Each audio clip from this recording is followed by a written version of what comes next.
الحمد لله نحمده ونستعينه ونستغفره ونؤمن به ونتوكل عليه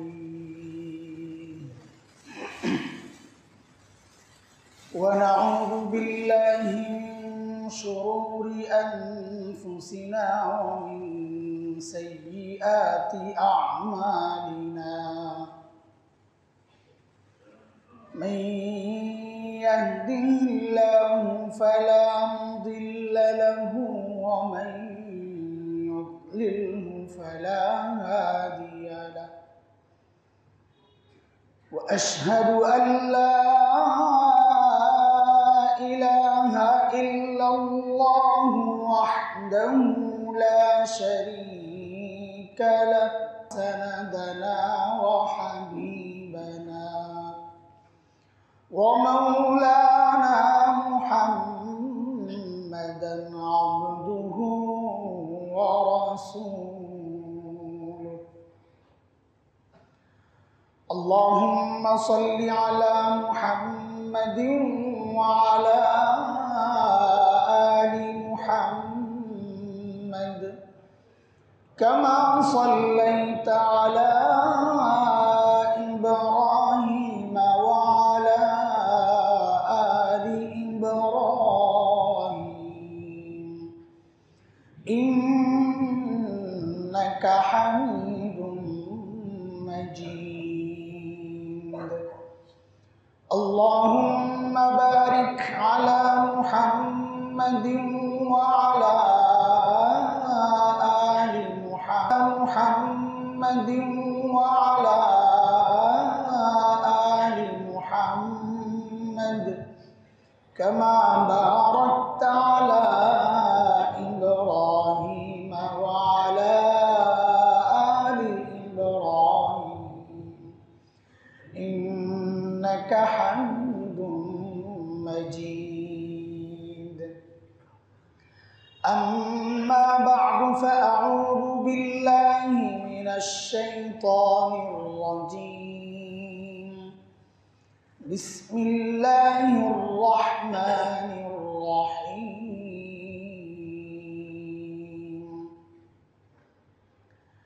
من عمل صالحا من ذكر أو أنثى وهو مؤمن فلنحيينه طيبا ولنجزينهم أجرهم بأحسن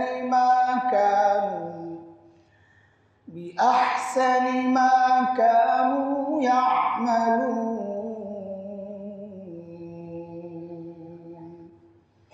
آمنت بالله صدق الله العلي العظيم محترم حاضرین আল্লাহ সুবহানাহু ওয়া তাআলার অশেষ মেহেরবানি মালিক আল্লাহর হুকুম মানার জন্য আমাদেরকে মসজিদে আসার সুযোগ দিয়েছেন দ্বীনি কাজ করতে পারা সুযোগ পাওয়া এটাও আল্লাহর নিয়ামত রহমত আল্লাহ না চাইলে কারো পক্ষে দ্বীনি কাজ করা সম্ভব না অনেক সময় নামাজের কথা বললে আমাদের অজুহাত বের হয় সময় নাই কাপড় নষ্ট নানান অজুহাত 3 নম্বর হাত দাঁড় করাইয়া দিই হাত তো দুইটাই ডান হাত বাম হাত 3 নম্বর হাতের পেছনে যারা ছুটে এদের কপালে দুর্দশা ছাড়া আর কিচ্ছু নাই এটা হলো অজুহাত এই অজুহাতের পেছনে যারা ছুটে শেষ তো অজুহাত দেখার সময় নাই কাপড় নষ্ট তা আমাদের বড়রা বলেন এইরকম অজুহাত যারা দেখায় তাদের এটা বুঝে নেওয়া যে অজুহাতটা আমি পেশ করতেছি মূলত এটা অজুহাত না, এটা কোনো বিষয় না, বিষয় অন্য জায়গায়, যে এমন কি কাজ করো তুমি যার কারণে আল্লাহ তাআলা চান না তোমার মতো বান্দা যাই আল্লাহর সামনে দাঁড়াক, আল্লাহ তোমার দূরে দূরে রাখে, সবটি আমার সামনে আসবে। আমরাই তো কারোর উপর রাগ করলে কি বলি, আমার চোখের সামনে থেকে আসো, আমার চোখের সামনে আসবে, তোকে না দেখি, রাগ করে বলি না। তো বান্দা ইবাদত করতে না পারা, মালিকের সামনে আসতে না পারা, এটাও ওইরকমই যেন আল্লাহ তাকে বলছেন এই সবটি আমার সামনে আসবে না। হযরত হাফিজ হুজুর রহমতুল্লাহ আলাইহি বলতেন যে কেউ যখন গুনাহ করে তো সে যেন এমনটা না ভাবে যে আল্লাহ এখনই তাকে আযাব দিয়ে শেষ করে দিবেন, এটা হলে নাও হতে পারে। কিন্তু তার জন্য নগদ শাস্তি হচ্ছে সে ইবাদত থেকে বঞ্চিত হয়ে যায়, এটা তার নগদ শাস্তি। যে আমি ইবাদত করতে পারছি না, এটা আমার নগদ শাস্তি যে আল্লাহ তাআলা আমাকে এইরকম নিয়ামত থেকে দূরে সরাইয়া রাখছে, এটা নগদ শাস্তি। ইবাদত করতে না পারা এটা খুব ভয়ঙ্কর কথা। হযরত মুআবিয়া রাদিয়াল্লাহু তাআলা আনহুর ঘটনা এই মিম্বর থেকেই বহুবার শোনাইছি। তাহাজ্জুদ ছুটে গেছে, হযরত মুআবিয়ার তাহাজ্জুদ ছুটে গেছে, তো সারাদিন কান্না করছে। এখন প্রশ্ন হইল, তাহাজ্জুদ তো ফরজ না, ওয়াজিব না, সুন্নতে মুআক্কাদাও না, এটা বাড়তি নামাজ পড়লে অনেক সওয়াব, তো কান্না করার কি আছে? ঘুম আসছে, যেখানে ফরজ নামাজের ব্যাপারেও যদি বলা হয় সাথে সাথে দেখাই কলটা দেখাই ব্যাক করো, ঠিক হাদিস ও নামাজের ব্যাপারে এমনই, মান নামা আন সালাতিন আও নাসিয়াহা ফালইউসাল্লিহা ইযা যাকারাহা, যে ব্যক্তি নামাজের কথা ভুলে যায় অথবা ঘুমায়া থাকে, তো নবী বলেন যখনই মনে পড়ে তো ওই দেখাই মিস কল দেখাই যেন সাথে সাথে সে দাঁড়ায়া যায়, আমি হাজির, কল দিছিলেন আল্লাহ, আমি ঘুমায়া ছিলাম, এই যে এখন আসছি, কলটা ব্যাক করলাম, এটা হলো নিয়ম। তো ফরজ নামাজে যেখানে ঘুমায়া পড়লেও বলছে ঠিক আছে, ঘুম ভাঙলে পড়ে নাও, সেখানে তাহাজ্জুদে ঘুমায় গেছে, কান্নার কি আছে? তো কান্না করার কিচ্ছু নাই। তো হযরত মুআবিয়া সারাদিন কান্না করছে। মুহাক্কিকরা বলেন কেন কান্না করলেন? হযরত মুআবিয়া কি এমন অপরাধ করে ফেলছেন যে কান্না করলেন? হযরত মুআবিয়া কান্না করছেন অন্য কারণে, আমল ছুটে গেছে এই জন্যে না।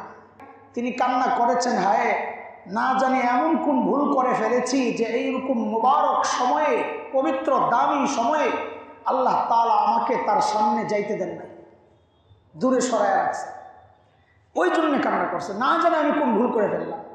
নামাজ ছুটে গেছে, কান্না ওই জন্য না, কারণ এটা কান্না করার কোনো কারণ তো নাই, এটা তো ফরজও না, ওয়াজিবও না, সুন্নতে মুআক্কাদাও না, তো কাঁদবে কেন?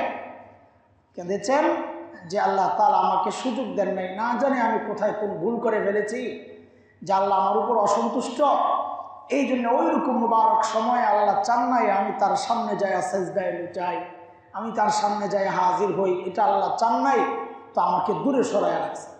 এই কথা চিন্তা করে করে হযরত মুআবিয়া কান্না করেছে। তো কাজে আমল করতে না পারা এটা কোনো অজুহাত নাই। আমি বরং ভাবতে থাকি যে আমার কাপড় নাপাক থাকলেই বাকে, এটা কোনো অজুহাত নাই। আমি বরং ভাবতে থাকি যে আমার কাপড় নাপাক থাকলেই বাকে, আমার হাতে সময় নাই কেন, এটা কেমন কথা? যার সময় তাকে বলতেছি আমার সময় নাই, আরে কি আজব কথা।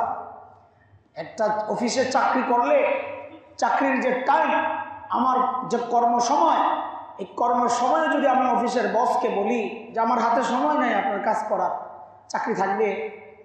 তা আমি কি করে মালিককে বলি যে আমার সময় নাই, নামাজ পড়তে পারি নাই? এটা কিভাবে সম্ভব? কারণ আমি আমার মালিককে মালিক মনে করতে পারি নাই, আমার দিলের মধ্যে মালিকের আসনে মালিককে রাখতে পারি নাই। মালিকের দেওয়া সব নিয়ামত, অথচ মালিককে আমি বলতেছি আপনাকে টাইম দেওয়ার সময় আমার নাই। বিশেষ করে সবচাইতে দুর্ভাগ্য আমাদের জন্য, আমি বলি এটা সবচাইতে দুর্ভাগ্য, ফজরের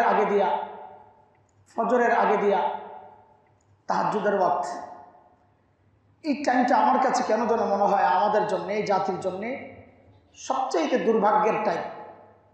কেন? সব সময় তো আল্লাহর পক্ষ থেকে আমাদের জন্য ডাক আছেই, নামাজে প্রত্যেক নামাজের আগে দিয়ে আল্লাহর পক্ষ থেকে ডাক আসে, হাইয়া আলাস সালাহ, হাইয়া আলাল ফালাহ, আসো আসো।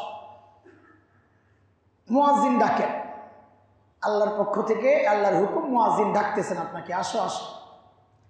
কিন্তু শেষ রাতটা এমন একটা মুহূর্ত যে হাদিসের কথা, আল্লাহ সুবহানাহু ওয়া তাআলা একদম শেষ আকাশের আমাদের খুব কাছাকাছি এসে বান্দাকে ডাকতে থাকেন, এই এই কে আছো, আলা মিন মুস্তাগফিরিন ফাগফির আলা, কে আছো, গুনাহ করছো, সারাদিন গুনাহ করছো, আমি কিচ্ছু বলি নাই, ঘুমাইছো, কিচ্ছু বলি নাই, এখন আমি আসছি তোমাকে মাফ করছে, আমি মাফ করব। আলা মিন মুস্তারজিকিন ফারজুকা, কার রিজিকের কি সমস্যা বলো, আমি আসছি তোমাকে রিজিক দেওয়ার জন্যে, চাও আমার কাছে রিজিক, আমি তোমাকে রিজিক দিয়ে দেব। এই জন্যে শেখ ইবনুল কাইয়িম রহমতুল্লাহ আলাইহি জাদুল মাআদ বিখ্যাত কিতাব, সে কিতাবে আসছে শেখ ইবনুল কাইয়িম রহমতুল্লাহ আলাইহি বলেন, কেউ যদি সকালে ঘুমায় তো তার ঘর থেকে জিন্দেগিতে অভাব দূর হবে না। কেন? কারণ ওই সময় আল্লাহ তাআলা রিজিক বন্টন করে। এখন তুমি ঘুমায় থাকলে তোমার ভাগেরটা কাকে দিবে? আমাদের সমস্যা হলো, আমি বারবার এই কথাগুলো বলি, বুঝাতে পারি না, এই জন্য বারবার বলতে হয় যে আমাদের সিস্টেম হলো একটা, আমরা দৌড়াই আরেক রাস্তায়। আমাদের রিজিক দরকার, দোকানে বেচা কিনা নাই, যখন রিজিক বন্টন হয় তখন ঘুমায়া, বিকালে মনে পড়ে বড় অভাবে আছি, তো কি করা দরকার? যদি দিনদার হয় তার একরকম চিন্তা, আর যদি দিনদার না হয় তার আরেক রকম চিন্তা। দিনদার হইলে তার চিন্তা হইলো হুজুরের থেকে একটু দোয়া নিয়ে আসি, একটা খতম করানো যায় কিনা, দোকানে একটু দোয়া পড়ায় দেওয়া যায় কিনা, হুজুর একটা তাবিজ দেন, কি জন্যে? দোকানে ঝুলাইয়া রাখবো যেন কাস্টমার বেশি বেশি আসে, দোকানে বরকত হয়। আরে ভাই, রিজিক দিবেন কে? না তাবিজে, না হুজুর? রিজিক দিবেন আল্লাহ। আল্লাহ নিজে আসলেন দেওয়ার জন্য, তুমি ওইটা গ্রহণ করলা না, তুমি আসছো এখন বিকালে হুজুরের কাছে তাবিজের জন্য। কেমন অবাক করা কথা বলে, হাসির কথা। আল্লাহ রিজিক দাতা, দাতা নিজে আসছেন দেওয়ার জন্য। এই কার লাগবে বলো, আলা আমি মুস্তারজিকিন ফারজুকা, কার কার রিজিক লাগবে বলো, আমি দিতে আসছি। আপনি ওইটা গ্রহণ করলেন না, তখন দিলেন ঘুম। হালিম, সহনশীল, এই সহনশীলতার পরিচয় মনে হয় সবসময় ওই সময় বেশি পাওয়া যায়। আল্লাহ এসে এসে ডাকতে থাকেন, অথচ সারা রাত কিন্তু সজাগ, সারা রাত ঘুমায় নাই। যেই আল্লাহ তাআলার ডাকের মুহূর্তটা আসে, তখনই আমার ঘুমের টাইম হয়, সব বাদ দিয়ে এখন যাই ঘুমাইতে। এই জন্য মাঝে মধ্যে জিজ্ঞেস করি না তাহাজ্জুদের ওয়াক্ত কোনটা, এক একজন এক একটা বলে, কেউ বলে 2টা, কেউ বলে 3টা, কেউ বলে 4টা, এটা সময় ভেদে আকপিস হয়। তা আমি বলি না, এখন ডিজিটাল সময়, ডিজিটাল যুগ, এখন তাহাজ্জুদের সময় নির্ধারণের ক্ষেত্রে নিয়ম পরিবর্তন হইতে পারে। কি নিয়ম সেটা? আগের তো নিয়ম হচ্ছে সূর্য ডুবা থেকে ওঠা পর্যন্ত গোটা রাতকে 3 ভাগ করে, তৃতীয় ভাগ যখন থেকে শুরু হবে ওইটাই তাহাজ্জুদের ওয়াক্ত, ওইটাই মূলত সাহারির ওয়াক্ত। কিন্তু এখন ডিজিটাল তাহাজ্জুদের ওয়াক্ত, ওইটাই মূলত সাহারির ওয়াক্ত। কিন্তু এখন ডিজিটাল যুগ, এখন এই সংজ্ঞা আর পরিচয় চলবে না, এখন পরিচয় পরিবর্তনের সময় আসছে। বলে এখন কি তাহাজ্জুদের ওয়াক্ত কাকে বলে? বলে এই যুগের ছেলেপেলেরা মোবাইল, ইন্টারনেট, ইউটিউব বন্ধ করে যখন ঘুমাইতে যায়, ওটা হলো তাহাজ্জুদের। গজল আসবে না কেন? আল্লাহ ডাকছেন আলা মুবতালান ফাও আফিয়া, কার কি সমস্যা? হাল্লাল মুশকিলাত, সমস্ত মুশকিল সমস্যা সমাধানের মালিক কে? ওই আল্লাহ ডাকতেছেন আলা মুবতালান ফাও আফিয়া, কার কি সমস্যা আমার কাছে বলো, আমি আসছি সমস্যার সমাধান করার জন্যে। আমি আল্লাহকে জানাই দিই, এই মুহূর্তে আমার জন্য সবচেয়ে বড় সমস্যা হইলে আমার ঘুম পাইছে, আমার ঘুম পাইছে। আপনার ঘুম না থাকলে কি হয়েছে? আমার তো ঘুমের, এটা আপনি তো দিচ্ছেন। আপনার নিজের ঘুমে ধরে না বললে আমিও ঘুমাবো না? তা আপনি ডাকতে থাকেন, কিছু লোক পাওয়া যাবেন, আমি একটু ঘুমাই। আয়ে আজিব তামাশা, কিভাবে আল্লাহ সহ্য করতেছেন। আল্লাহু আকবার, আল্লাহ। আল্লাহ কাজা আল্লাহ কাজা। নবী বলেন কয়টা বলবো? এইভাবে আল্লাহ ডাকতেই থাকেন, ডাকতেই থাকেন, ফজর রাত পর্যন্ত ডাকতেই থাকেন। কার কি দরকার? আরে বল না, বল না, আমি আসছি দেওয়ার জন্য, কি লাগবে বল। কিভাবে আল্লাহ তাআলাকে এড়াইয়া চলতেছে, আবার শান্তি তালাশ করে। যাই হোক, যে আয়াতে কারিমা তিলাওয়াত করেছি ওই আয়াতে মালিক শান্তির রাস্তা দেখাইয়া দিছে। শান্তির মালিক কে বলেন? না টাকা, অর্থ, দুনিয়া? দুনিয়া শান্তির কারণ না অশান্তির কারণ? কি মনে হয়? দুনিয়া শান্তির কারণ না অশান্তির কারণ? আপনাদের কি মনে হয়? গাড়ি বাড়ি শান্তির কারণ না অশান্তির কারণ? শান্তির কারণ না অশান্তির কারণ? অশান্তির কারণ। যাদের নাই, ওই এক ছোট্ট মাদ্রাসায় গ্রামে পড়ায়, 2,000, 3,000 টাকা বেতন পায়। আপনারাই তো এসে এসে দোয়া চান, হুজুর জিনিসপত্র যে দাম বাড়া, বড় কষ্টে দিন যাইতেছে, একটু দোয়া করেন। ফ্যাক্টরি 2-3টার মালিক, অনেকে আছে 2,500 টাকা বেতন পায়, আইসা দোয়া চায়। যেই অবস্থা, কেমনি যে চলি বাচ্চা কাচ্চা লইয়া। অথচ ওই গ্রামের ইমাম সাহেবকে যা জিজ্ঞেস করেন বেতন কত পান? 5-6 হাজার টাকা, ক্লিয়ার নেই, বহুত কষ্টে আদায় হয়। আচ্ছা, তো চলে কেমনে? আল্লাহ চালাইতেছে, আলহামদুলিল্লাহ, কিছু টাকা জমাইতেছে, আলহামদুলিল্লাহ, আল্লাহ শুকর। হুজুরের বউকে যায় জিজ্ঞেস করেন কি কেমন? আলহামদুলিল্লাহ, আল্লাহ খাওয়া পড়ায় কোনো সমস্যা নেই, আল্লাহ খুব চালাইতেছে। কেন? এটা আল্লাহর ওয়াদা। ওয়ালাউ আন্না আহলাল কুরা আমানু ওয়াত্তাকাউ লাফাতাহনা আলাইহিম বারাকাতিন মিনাস সামা, লাফাতাহনা আলাইহিম বারাকাতিন মিনাস সামা। ঈমান আর তাকওয়া যদি থাকে, আল্লাহ বলেন আমি বরকতের ঝর্ণা ধারা আমি আসমান থেকে খুলে দেই তার জন্য। আমার কাছে মনে হয় বেশি। আরে বেশি, যত বেশি জরুরত যদি তার চেয়ে বেশি থাকে তাহলে তো আপনি অভাবী। আপনার 2 লাখ টাকা ইনকাম, কিন্তু আল্লাহ তাআলা আপনার উপর নারাজ হওয়ার কারণে আপনার প্রয়োজন বানায় দিছে আল্লাহ 3 লাখের, তো আপনি তো 1 লাখ টাকার অভাবী। একজন মানুষ 5,000 কামায়, আল্লাহ তার সামনে জরুরত রাখছেন 4,000 টাকার, সে তো সুখী, কারণ তার খেয়ে দেয়ে পয়সা আছে। সুখ কোন জায়গায়? আমি তো এটাই বুঝি না। আমাদের কাছে প্রাচুর্যতা, এটাকে মনে হয় সুখ, যার কারণে আল্লাহ বলেছেন আলহাকুমুত তাকাসুর, তোমার এই প্রাচুর্যতা ভুলে রাখছে, তুমি ধোকায় পড়ে আছো। প্রাচুর্যতা মানুষের সুখের কারণ, বরং এটা বিপদের কারণ হয়, যার কারণে আল্লাহ তাআলা দুনিয়াকে, টাকা পয়সা, অর্থকে তুলনা করছেন পানির সাথে। কার সাথে? সূরা কাহফ আয়াত 45 মালিক কি দারুণভাবে উদাহরণ পেশ করেছেন। ওয়াদরিব লাহুম মাসালাল হায়াতিদ দুনিয়া কামাইন আনজালনাহু মিনাস সামা ফাখতালাতা বিহি নাবাতুল আরদ ফাআসবাহা হাশীমান তাদউহুর রিয়াহ ওয়া কানা আল্লাহু আলা কুল্লি শাইইন মুকতাদিরা। পানির সাথে কেন তুলনা করছেন আল্লাহ? দুনিয়াকে পানির সাথে কেন তুলনা করছেন? এত অনেক ব্যাখ্যা মুফাসসিরিনে কেরাম দিয়েছেন, একটা ছোট্ট ব্যাখ্যা পড়া শুনেন। পানি অত্যন্ত জরুরি জিনিস, পানি অত্যন্ত জরুরি জিনিস, তাই না? বলেন। হ্যাঁ, যা বলবেন বুঝে শুনিয়ে বললেন, পরে আবার ইউটার্ন নিয়েন না, আপনাদের তো অভ্যাস এরকম। সহজভাবে বলেন, পরে যখন ধরি তখন ঘুরে যান। বলেন এবার ঠিক করে, পানি অত্যন্ত জরুরি জিনিস। ডাক্তার সাহেব কি বলেন? জরুরি জিনিস। আপনারাই বলেন পানির অপর নাম জীবন, বলেন না? ঠিক তো আছে, পানি না খেলে মানুষ বাঁচবে নাকি? হ্যাঁ। আচ্ছা, বন্যা হয় না? বন্যা হয়। আচ্ছা, বন্যার সময় যখন পানি উঠে, উঠতে উঠতে বাড়ি ঘরের সামনে হাঁটু পানি, তখনও কি জরুরি না বিপদ? বুঝতেন আপনারা, আগেই বলছি বুঝে শুনে বলেন, এখন ঘুরে গেলেন। আচ্ছা ঠিক আছে, মানলাম। এখন বলেন তো, এই যে যেটা শুরুতে ছিল জরুরি, এখন এটার নাম দিলেন বিপদ।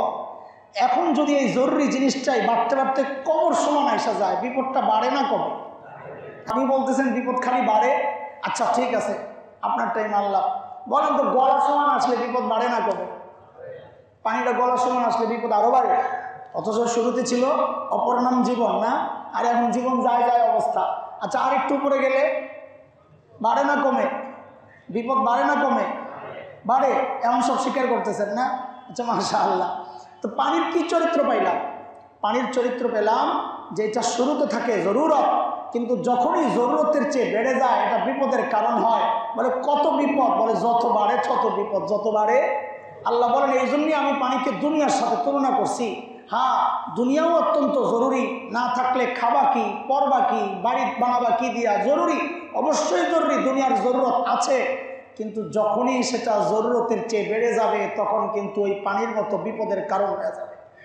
মানে কত বিপদ, ওই যে পানির মতোই, যত বাড়ে জরুরতের চেয়ে বেড়ে যাবে তখন কিন্তু ওই পানির মতো বিপদের কারণ হয়ে যাবে। বলে কত বিপদ, ওই যে পানির মতোই, যত বাড়ে তত বিপদ। বলে কত বিপদ? বলে যত বাড়ে তত বিপদ। এক সময় ওই আমেরিকার কথা শুনেছি, 80 দশকের আগে পুরা তোলপাড় রাষ্ট্র পরিচালনায় যারা আছে, কি সমস্যা যে গণহারে মানুষ ঘুমের ট্যাবলেট খায়, গণহারে ঘুমের ট্যাবলেট। হয় প্রোডাকশন বাড়াইতে হবে, আর না এটা সমস্যা দূর করতে হবে। সমস্যা কোন জায়গায়? তো বড় বড় ডাক্তারদেরকে নিয়ে এটা বোর্ড বসাইছে সরকার যে গবেষণা করেন কেন মানুষকে ঘুমাইতে এখন ট্যাবলেট খাইতে হয়, এই ট্যাবলেটের এই সংস্কৃতি কোত্থেকে চালু, আর কারণটাই বাকি। সমস্যা সমাধান খোঁজেন, ওষুধের প্রোডাকশন বাড়ানো এটা বিষয় না, সমাধান খোঁজেন যে না খাইয়া ঘুমান যায়। তো অনেক গবেষণা করে কোনো কিছুই পায় না আগা মাথা। শেষে মানুষের এইরকম হাজারো মানুষের ব্রেনকে তারা সুপার কম্পিউটারের মধ্যে কেমনি কি করছে দেখছে, প্রত্যেকটা সেলের রিপোর্ট নিয়েছে, সবগুলা সেল একই রকম একই রকম। এক দুইটা সেলে যায়া দেখা যাইতেছে যে যারা খুব রুড়ো, খিটখিটে মেজাজ, গরম হয়ে থাকে, ঘুম আসে না, অস্থির, এদের একটা সেলের মধ্যে যায়া দেখা গেছে ওই সেলটা খুব চার্জ হয়ে রয়েছে, এটা গরম, ওইটার কারণে সেই অস্থিরতা, ঘুম আসে না। আর যারা সুখী মানুষ তাদের ওই সেলটা ঠিক আছে। এরপর তারা গবেষণা এটা প্রকাশ করছে যে এই হলো সমস্যা। তেমন সমাধান কি? তো আবার সমাধানের জন্য আবার ওই সেলগুলোকে আবার সুপার কম্পিউটারের মধ্যে মেশিনে দিয়া ওইটাকে চার্জটারে কমাইছে, ঠান্ডা করছে, দেখছে হ্যাঁ ঘুম আসে, ওই ট্যাবলেট যায় ওখানে ওই কাজটাই করে আর কি, চার্জ কমায় এটা। তো বলে এইভাবে ওষুধ খাওয়া, তো বলে এইভাবে ওষুধ খাওয়ায় আর মেশিন দিয়ে কয়জনের চার্জ কমাবেন? ওষুধ আর মেশিন ছাড়া কোনো সমাধান আছে কিনা? তো আবার গবেষণা শুরু করছে, গবেষণা করতে করতে রেজাল্ট আসছে যে মানুষ চুপচাপ কিছুক্ষণ একদম কোনো চিন্তা ছাড়া, হ্যাঁ আমরা বলি মুরাকাবা, আপনারা কি বলেন মেডিটেশন নাকি, হ্যাঁ এইটার মাধ্যমেও মানুষের ওই সেলটা আস্তে আস্তে আস্তে আস্তে নিস্তেজ হয়, তার শান্তি, তার ঘুম, তার প্রশান্তি আসতে পারে। তখন এই বিভিন্ন ক্লাব তৈরি করে গেছে সরকারি পক্ষ থেকে, যে ওই ক্লাবের মধ্যে মানুষ অফিস শেষে ওখানে যায় 1 ঘন্টা 1.5 ঘন্টা চুপচাপ যায় ধুম মারে বসে থাকবে, তো মানুষের সেলগুলো আস্তে আস্তে ঠান্ডা হবে আর ট্যাবলেট খাওয়া ছাড়া ঘুমাইতে পারবে। আরে দোস্ত, এটা তো 1400 বছর আগেই নবী আলাইহিস সালাম বলে দিয়েছেন। মুরাকাবার মাসআলা আমরা তো আগের থেকেই বলতেছি, আলা বিযিকরিল্লাহি তাতমাইনুল কুলুব, জিকিরের দ্বারা অন্তর প্রশান্ত হয়। এটা জিকির 2 রকমের, আযকুর রাব্বাকা ফি নাফসিক, কোন কোন জিকির আছে, কোন কোন জিকির আছে দিলে দিলে চুপচাপ বসে বসে ধ্যান করা, শুধু দুনিয়ার কোনো চিন্তা করব না, চিন্তা আল্লাহর, চিন্তা কবরের, চিন্তা হাসরের।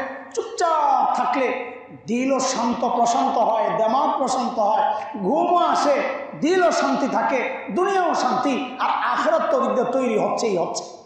হ্যাঁ, সিস্টেম তো আগের গুলাই। আমরা অস্থির এখন শান্তির জন্য, চারদিকে মানুষের পেরেশান, শান্তি চাই। এখানে একজন লোক পাওয়া যাবে যে মানুষটা বলবে না আমি শান্তি চাই না। আরে যারা অশান্তি সৃষ্টি করতে পার্বত্য অঞ্চলে, এরাও তো নিজেকে নাম দিছে শান্তি বাহিনী। অশান্তির গোড়া এরাও নিজেদেরকে দাবি করে আমরা শান্তি বাহিনী, শান্তির লোক। তো দুনিয়ার সবাই দেখা যায় শান্তি চায়, যারা অশান্ত করে এরাও কয় আমরা শান্তি চাই।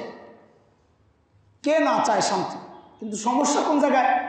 ওই যে বলেছি, সমাধান এক জায়গায়, আমি খুঁজি তাবিজে। সমাধানতে আসবে কেমনে? শান্তির মালিক কে বলেন তো? এটা বুঝি আমরা, এটা বুঝি ভালো মতো।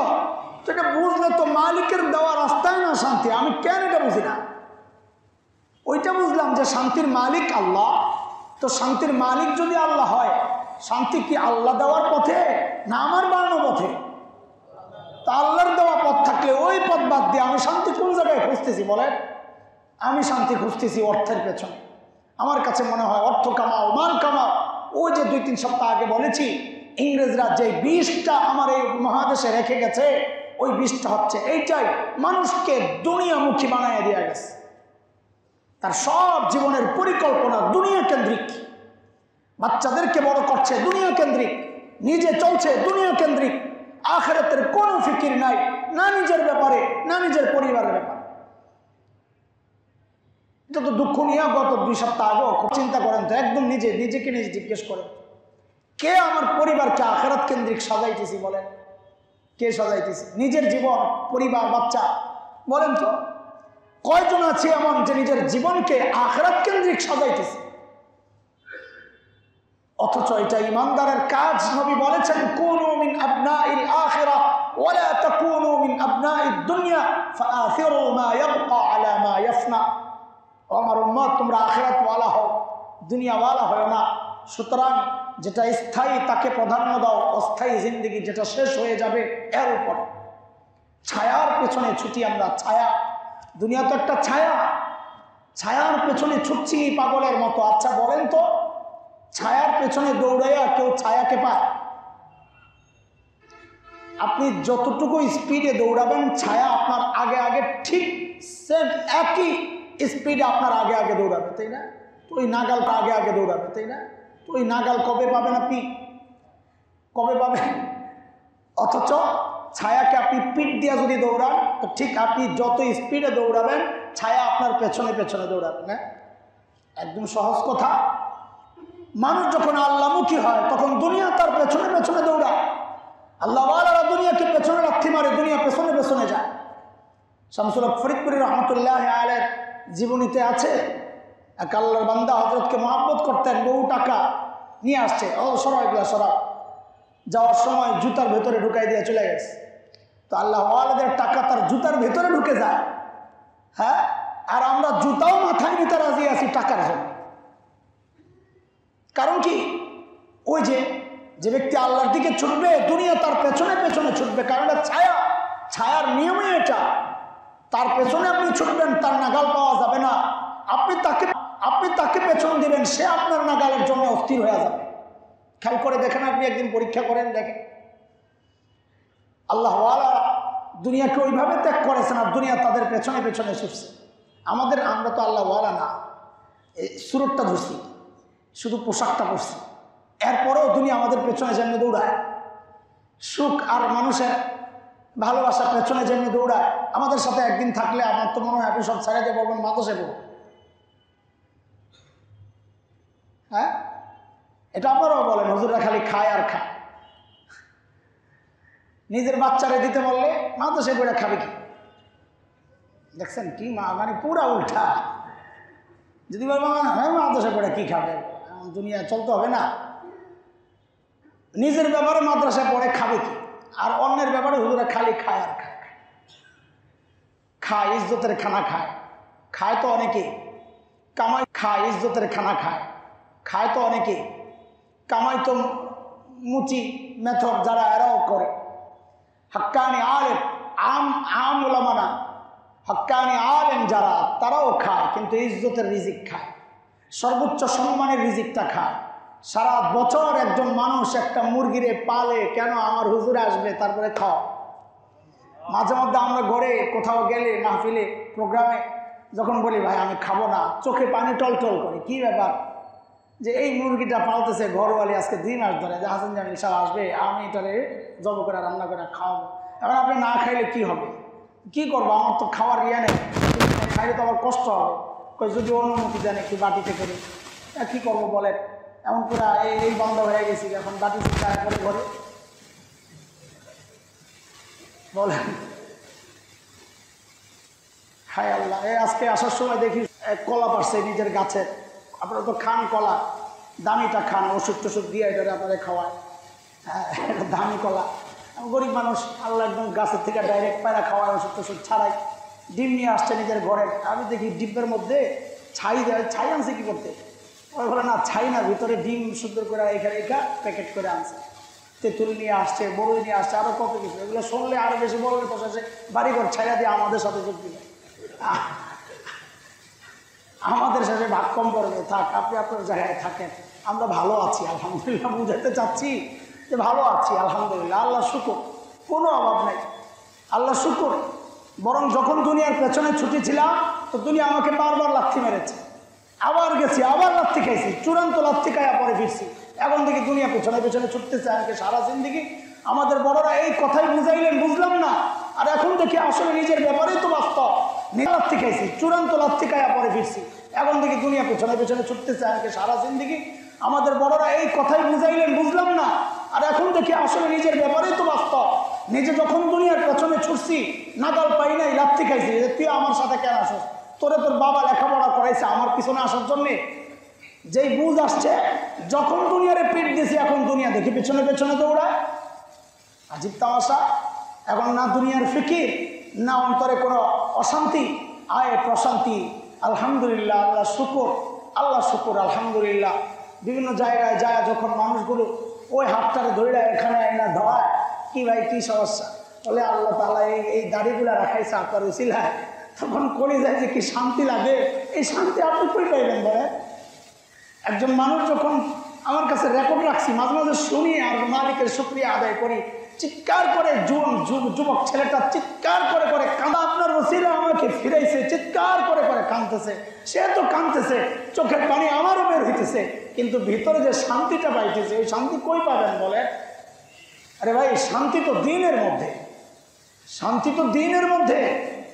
আরে আপনি নিজেই চিন্তা করেন, আজকে সকালে ঘুম থেকে ওঠার পর রাত্রে ঘুমাতে যাওয়ার আগ পর্যন্ত এই মসজিদের টাইমটারে আপনি আলাদা করেন।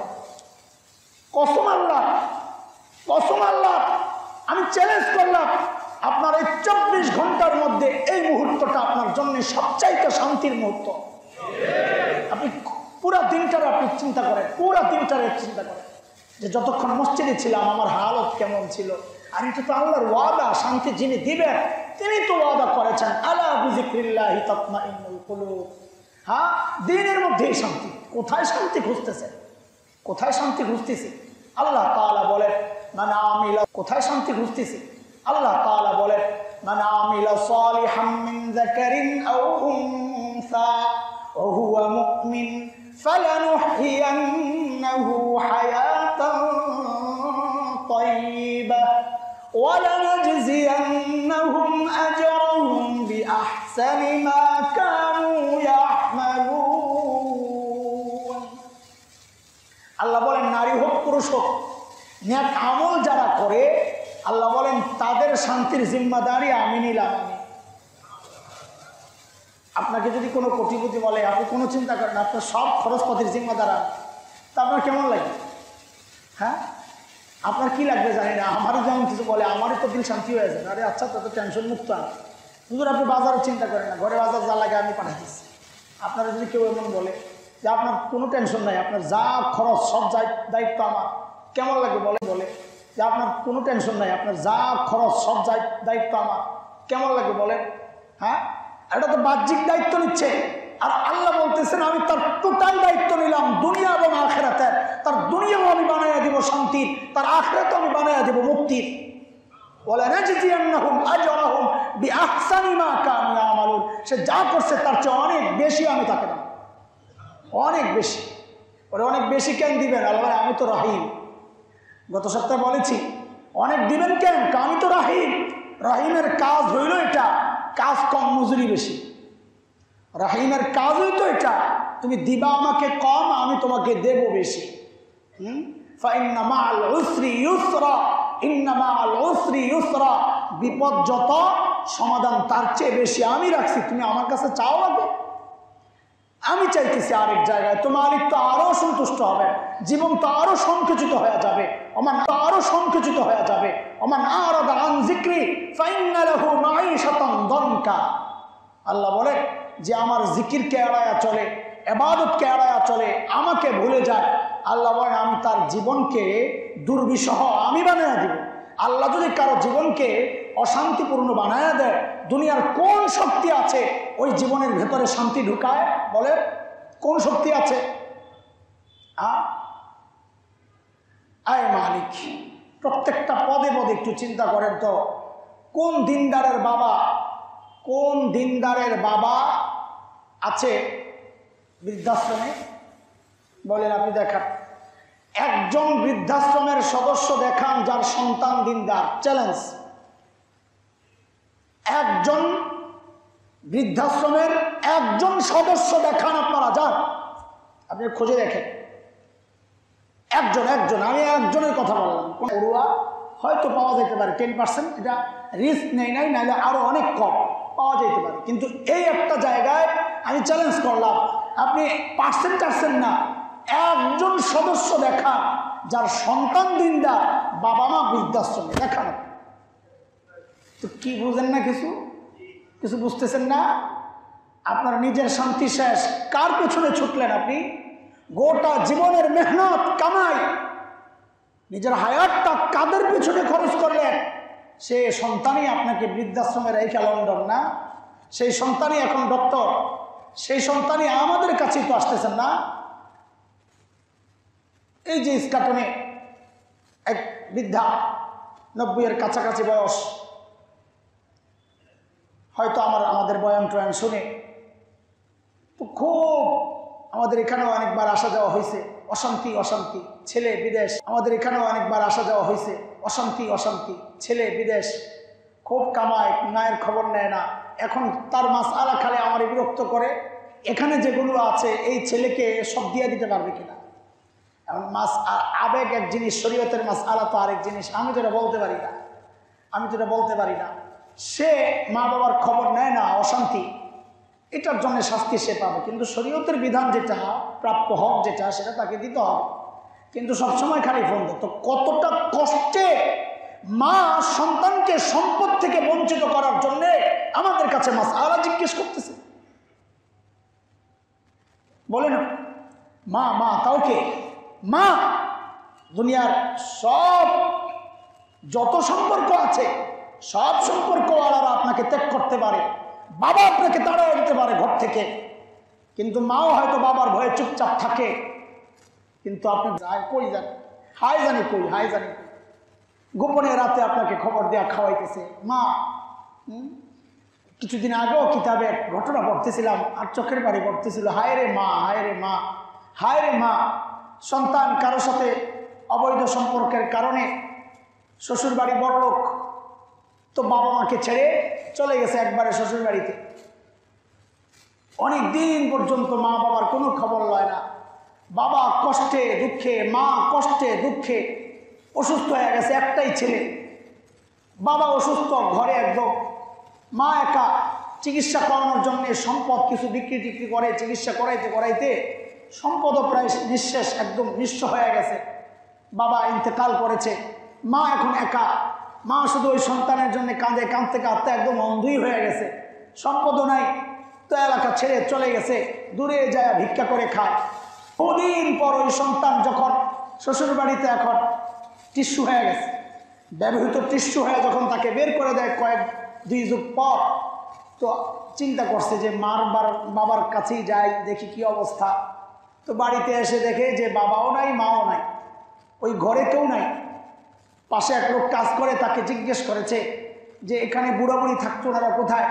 তো সে সব হিস্ট্রি শোনাইছে যে এক ছেলে ছিল ওনাদের, চলে গেছে, এই ঘটনা, এই বাড়ি আমি কিনে নিয়েছি, ওই বুড়ি আছে বেঁচে, ও মুখ জায়গায় ভিক্ষা টিক্ষা করে থাকে, তো ছেলে মার সাথে দেখা করবে গেছে ওই ঝুপড়ি মায়ের কাছে, যায়া দেখে রাস্তার পাশে এক ঝুপড়ির ভেতরে এক বুড়ি কাঁদতেছে আর দোয়া করতেছে, কেঁদে দোয়া করতেছে। সে যায় শুনতেছে, দোয়া করতেছে, ও আল্লাহ, আমি তোমার কাছে কিচ্ছু চাই না, আমি আমার স্বামী হারাইছি, সম্পদ হারাইছি, আমার চোখগুলো হারাইছি, মালিক আমি সব ভুলে যাব যদি আমার কলেজের টুকটারে আমার বুকে আইনা দাও। এর নাম তো মা। দুনিয়ার সবাই ভুলতে পারে, মা বলতে পারে না। আপনি ছাড়তে পারেন, মা ছাড়বে না। তো কতটা কষ্ট পাইলে মা বলতে পারে মাসআলা দেন, আমি আমার সন্তানকে কিচ্ছু দিতে চাই না।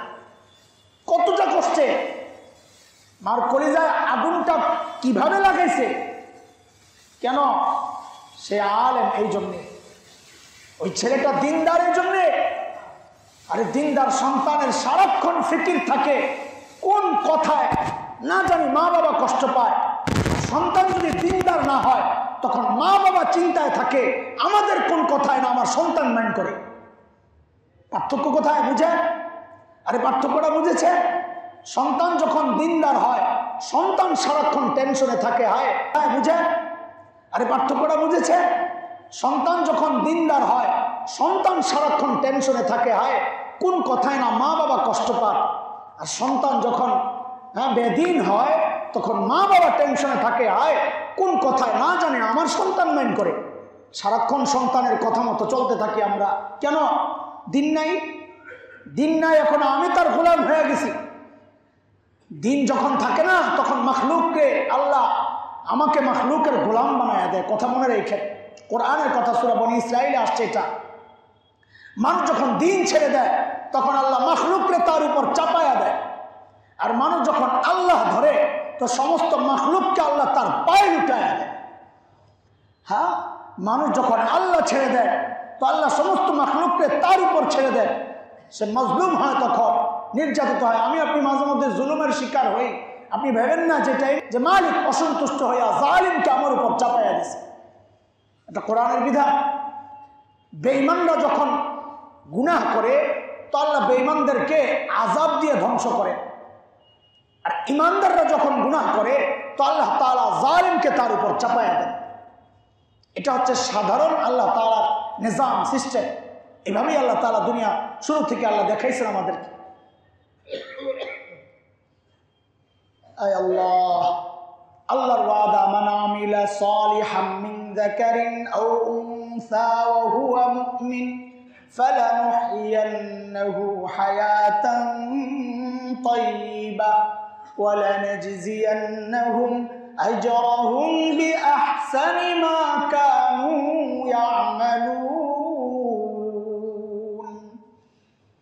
জিকির জিকির জিকির, জবান চালু রেখে, জবান চালু রেখে। গত সপ্তাহে যে কথাগুলো বলেছি মনে করছিলাম ওই কথাই শেষ করব, অন্য কথা থেকে সময় গেল। জবানটাকে একটু আল্লাহর রাস্তায় চালু রেখে। ইমামে আবু হানিফা রহমতুল্লাহ আলাইহি এত বড় মানুষ। ইমামে আবু ইউসুফ, ইয়াকুব নাম যার, আবু ইউসুফ ওনার উপনাম। ইমাম আবু ইউসুফ রহমতুল্লাহ আলাইহি যখন কাজী হিসাবে, বিচারক হিসাবে যখন যাচ্ছিলেন তো ইমামে আবু হানিফা ওস্তাদ হিসাবে ইমাম আবু ইউসুফকে কিছু ওসিয়ত করছেন, লিখিত নসিহত করছেন। এটাকে বলে ওসায়া ইমামে আজম। ইমামে আজমের ওসিয়ত কিতাব আছে। এর মধ্যে সবচাইতে গুরুত্ব দিয়ে যে কথাটা বলেছেন, আপনারা হয়তো ভাবতেছেন মনে মনে বিচারকরে কি ওসিয়ত করবে, ওস্তাদ শাগরেদ বিচারককে কি নসিহত করবে, যাই বিচার করবা কোরআন অনুযায়ী। ইউসুফকে ওসিয়ত করতেছে, লোকজন আসলে তুমি বসে বসে জিকির করবা, তোমার দেখা দেখি অন্যরাও জিকির করবে। জিকির চালু হয়ে গেলে সমাজে অশান্তি যাবে না, বেশি আর বিচার করা লাগবে না। বিচারের প্রয়োজন হবে কেন? সমাজে শান্তি আসলে বিচারের প্রয়োজন হবে কেন? হ্যাঁ, মনে মনেও আল্লাহকে স্মরণ রাখেন, মুখে মুখেও আল্লাহকে স্মরণ করেন, তো আল্লাহ তাআলা দায়িত্ব নিয়েছেন তোমার সমস্ত জিম্মাদারি আমার। যে কথাটা বলতেছিলাম যে একজন বড় কেউ আমাদের জিম্মাদারি নিলে আমরা যেমন নিশ্চিন্ত হয়ে যাই, বড়র গোলামি করা শুরু করি, অথচ মালিক বলতেছেন আমি তোমার জিম্মাদারি নিব, খালি দুনিয়ার না আখিরাতের জিম্মাদারও আমি হব। ও বান্দা, তুমি নেক আমল শুরু করো, তুমি নেক আমল করো, তুমি জিকির করো, তুমি তিলাওয়াত করো। হ্যাঁ, দেখেন প্রত্যেকটা ইবাদতের সীমা দিয়ে দিয়েছেন আল্লাহ। ফরজ নামাজ কয় ওয়াক্ত? হ্যাঁ, 5 ওয়াক্ত। এখন তুমি জিকির করো, তুমি তিলাওয়াত করো। হ্যাঁ, দেখেন প্রত্যেকটা ইবাদতের সীমা দিয়ে দিয়েছেন আল্লাহ। ফরজ নামাজ কয় ওয়াক্ত? হ্যাঁ, 5 ওয়াক্ত। এখন আমি যদি বলি যে আমার হাতে আজকে সময় আছে, আজকে 6 ওয়াক্ত পড়ব, না এটা সওয়াব হবে না গুনাহ? জীবনে হজ ফরজ কয়বার? নির্ধারিত, তাই না? বেশি বাড়তি যা করবে নফল, কিন্তু ফরজ কয়বার? যাকাত মালের নির্ধারিত অংশ না অনির্ধারিত, যা মনে চায় বলেন? নির্ধারিত। রমজান ফরজ, রোজা ফরজ, নির্ধারিত না অনির্ধারিত? নির্ধারিত। 30টা 29টা, এর বেশি তো আর না। অথচ জিকির সম্পর্কে আল্লাহ কি বলতেছেন, ইয়া আইয়ুহাল্লাযীনা আমানুযকুরুল্লাহা যিকরান কাসীরা। সূরা আহজাব আয়াত 41। মালিক আল্লাহ নির্দিষ্ট করে দিলেন। জিকিরের বেলায় এসে আল্লাহ বলে কোনো নির্দিষ্ট নাই, যতবারও করতে থাকো, যতবারও করতে থাকো, তুমি যত করবা ততই লাভ, যত করবা ততই লাভ। কারবার দেখছেন? হ্যাঁ, আমরা আমাদের সময়গুলো খামাখাই নষ্ট করি। এই যে মসজিদ থেকে বাসায় যাব, কাজটা কি? কাজটা কি? পাও চলে না হাত চলে না মুখ চলে? বলেন না, মুখটা বেকার।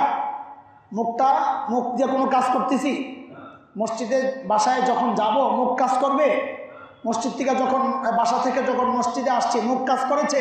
আমার মা বোনরা যখন ঘরে কাজ করেন এই দাওয়াত পৌঁছায়া দিবেন, আপনাদের জিম্মাদারি এটা, তাদেরকে কথা বলে দিবেন।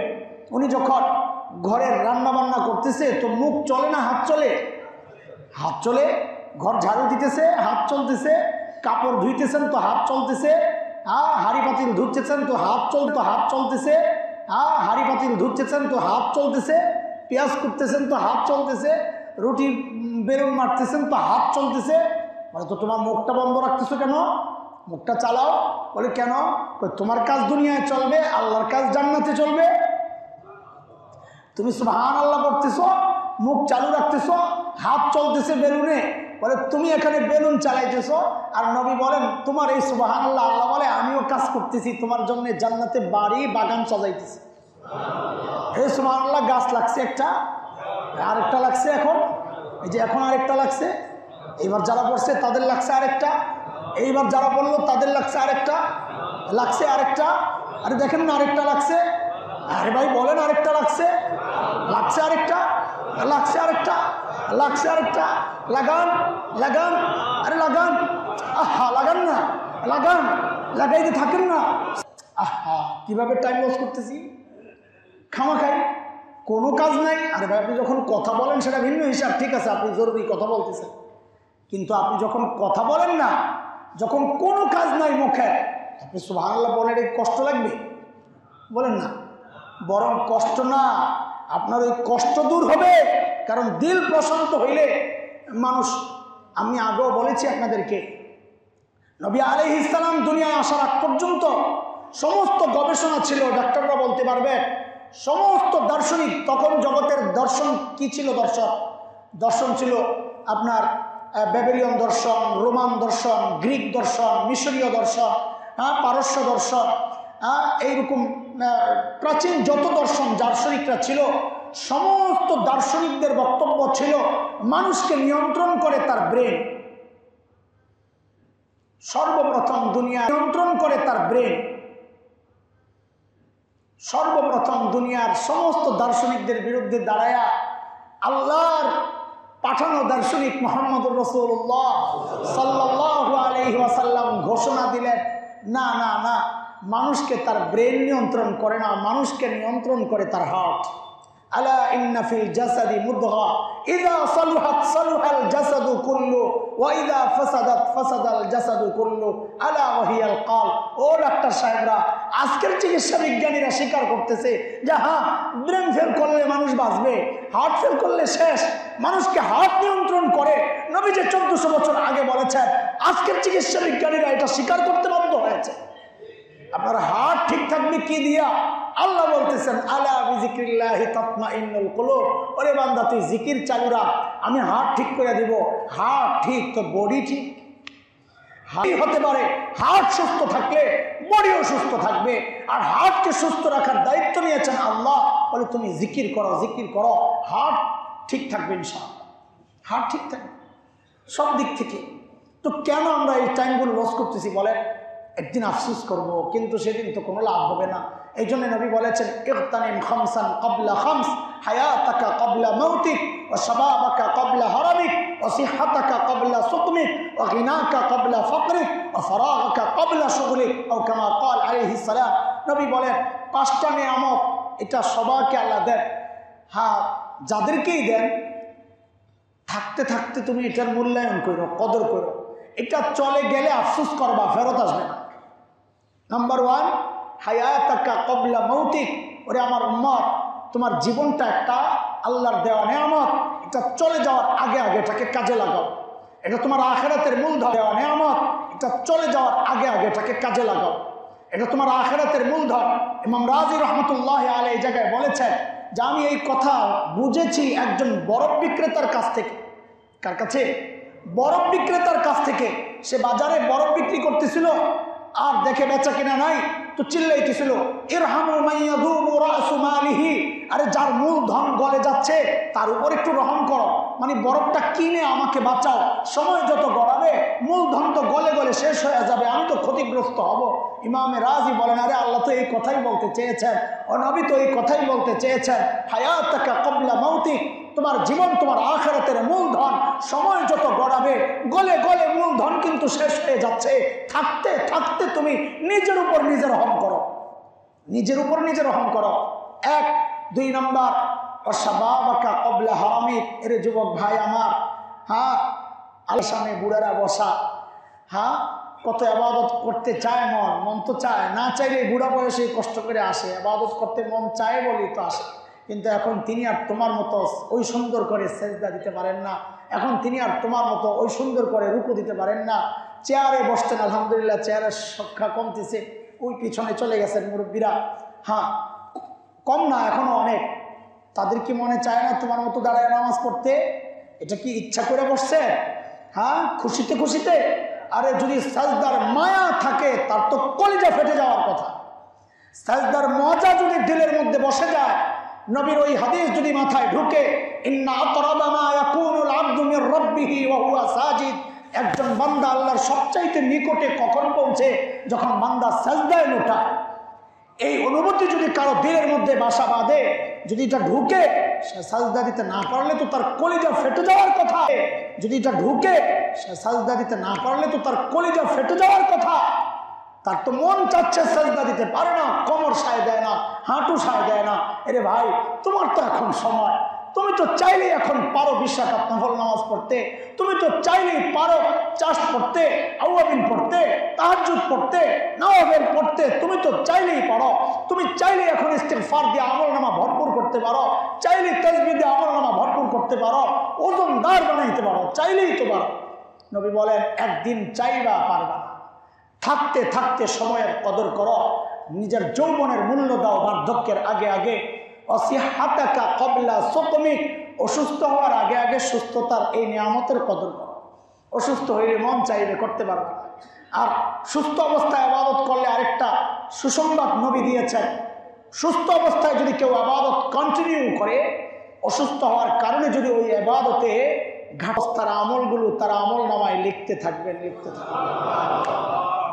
একজন মানুষ নিয়মিত তাহাজ্জুদ পড়তো, এখন অসুস্থ, তাহাজ্জুদ পড়তে পারে না, আল্লাহ বলেন প্রত্যেক দিন তার আমলনামায় তাহাজ্জুদের সওয়াব উঠাইতে থাকো। কত বড় নিয়ামত, আলহামদুলিল্লাহ। 4 অগিনাকা ক্বাবলা ফাকরিক, আল্লাহ মাল দিছেন, সম্পদ দিছেন, এটার কদর করো, জায়গা মতো খরচ করো, কামাও সিস্টেম মতো, খরচও সিস্টেম মতো, তাইলে নিয়ামতের কদর করা হবে। যত পারো ব্যাংকে জমা দাও ভাই, সময় মতো কাজে লাগবে না, অরিজিনাল ব্যাংকে। হযরত সাঈদ ইবনে আমির আল জুমাহি রাদিয়াল্লাহু তাআলা আনহুর কাছে 1000 স্বর্ণ মুদ্রা আসছে, হযরত ওমর পাঠাইছেন। প্রথমবার পুরোটা দান করছেন, দ্বিতীয়বার বউ একটু বলে কিছু রাখা যায় কিনা, ঘরে কত সমস্যা, মেয়েদের সমস্যা জানা থাকে বেশি ঘরে, আমার আপনার তো খবর নাই, খাওয়ার সময় খালি না পাইলে গরম হয়ে যায়, কিন্তু বাজার যে করি না ওটার খবর তো থাকে না। তো হযরত সাঈদ ইবনে আমির আল জুমাহির বিবি হয়ে যায়, কিন্তু বাজার যে করি না ওটার খবর তো থাকে না। তো হযরত সাঈদ ইবনে আমির আল জুমাহির বিবি বলেন কিছু রাখি। তো সাঈদ ইবনে আমির তো কিছু রাখার দরকার কি, তাইলে পুরাটাই রাখি, তুমি যে চাইছো।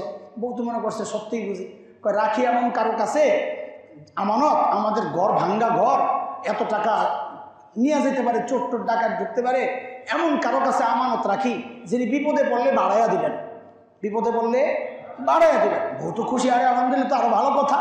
তো সাঈদ ইবনে আমির আল জুমাহি সাহাবী, হ্যাঁ হিমসের গভর্নর ছিলেন হযরত ওমরের সময়ে, বললেন তাইলে একটা কাজ করো, এই টাকাটাও পুরাটা দান করে দেয়। আপনার কার কাছে আমানত রাখবেন? হ্যাঁ এটাই তো আমানত রাখলাম আল্লাহর কাছে, কিয়ামতের মাঠে যখন বিপদে পড়বো আল্লাহ অনেক বেশি বাড়াইয়া দিবে। এই জন্য বলি ব্যাংকে জমাও নিয়া, তোমার কাছে তো ওই ব্যাংক হলো ওই যে আশেপাশের ব্যাংক, আমি ওই ব্যাংকের কথা বলি নাই, যার কারণে আমি মাথা ঝুঁকাইছি, না ব্যাংকে রাখবো না, আসল ব্যাংকে রাখো। আল্লাহ রাস্তায় দান, আসল ব্যাংকে রাখো, আল্লাহ রাস্তায় দান করতে থাকো, মানে আল্লাহর ব্যাংকে জমা রাখা। আল্লাহ বলেন আমি ফেরত দিব, অনেক বাড়াইয়া ফেরত দিব ইনশাআল্লাহ। আয় মালিক কবুল করো। 5 নম্বর আখের মালিক আল্লাহ নবী বলেন ফারাগাকা ক্বাবলা শুগলিক, ব্যস্ত হওয়ার আগে আগে অবসর টাইমগুলোরে কাজে লাগাও।